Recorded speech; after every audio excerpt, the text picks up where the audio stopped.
মুরব্বী হারা হয়েন না, একেবারেও যারা হক কথা বলে, হক পথে চলে, অন্তত তাদেরকে মাইনাস করবার চেষ্টা করিয়েন না। আল্লাহ বুঝার তৌফিক দান করুন। আরো জোরে বলেন আমিন। প্রিয় ভাইরা আমার, বন্ধুগণ আমার, আপনাদের সবার কাছে দোয়া চাই। আরেকটা রিকোয়েস্ট, আমার আহলিয়া, আমার ওয়াইফ অসুস্থ, আমি এইটা রেখেও আগামীকালকে হয়তো তাকে নিয়ে ময়মনসিংহ যাওয়া লাগতে পারে। কথাটা কেন বলতেছি, যে আমি এই রাত্রে আবার ট্রলারে করে পার হবো, আবার বাড়িতে যেতে হবে আমাকে।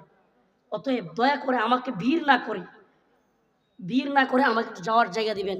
কথা দিলাম তো ইনশাআল্লাহ, যাওয়ার জায়গা দিবেন। মুসাফার জন্য হাজার হাজার মানুষ, আমি মুসাফা করতে পারবো না।